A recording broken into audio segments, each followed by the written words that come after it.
Hello everyone. Today we'll share how to select a correct VC series PLC model so that when you need it, you can quickly find what you need.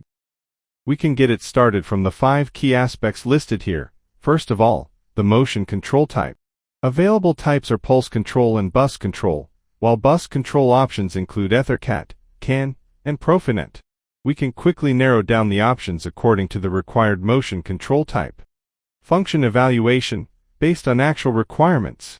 Upgrading functions of the existing equipment or redesigning may be necessary if the current functions are inadequate, so you need to decide the functions you need the most. Figure out the I/O channels required.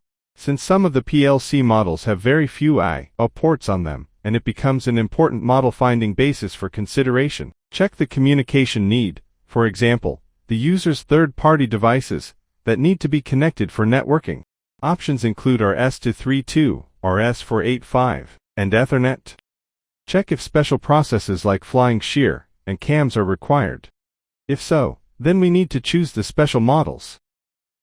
Next, let's check the access control types. From this pic, we can see that the VC series universally supports pulse control. Among them, VC1S handles only cases below 20 kHz. VC1 handles 100 kHz while VC3, VC3M, and VC5, 200 kHz. For bus control, VC3, VC3M, VC5 support CAN, and only VC5 supports EtherCAT. So, the access control types allows you to quick location of the PLC model. That is required according to different needs. Now, let's explore replacement options. As mentioned, this involves upgrading users' existing setups, which means that our product should respond to specific production needs and demonstrate the advantages. VC1's competing models include Siemens S7200 Smart, Mitsubishi FX3U, Armron CP1H.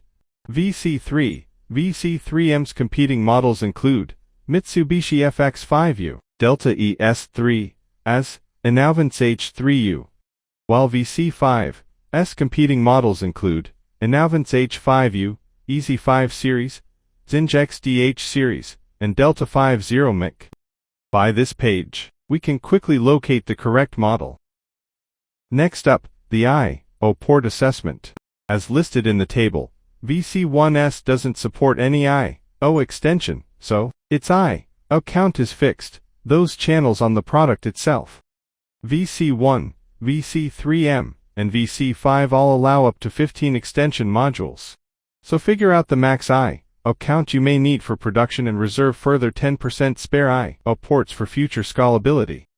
Customers may need, in the future, additional functions or I/O ports, and it will be great convenience if the 10% margin is reserved.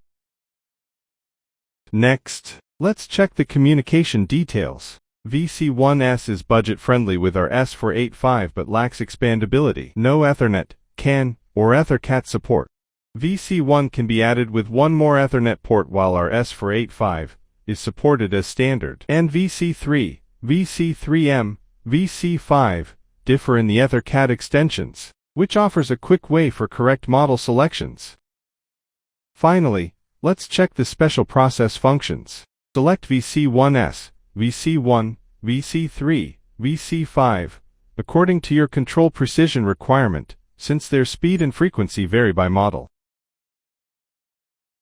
Okay, let's summarize key takeaways. For new designs or replacements, understand the device's hardware and software requirements. Avoid barely enough, always leave room to grow.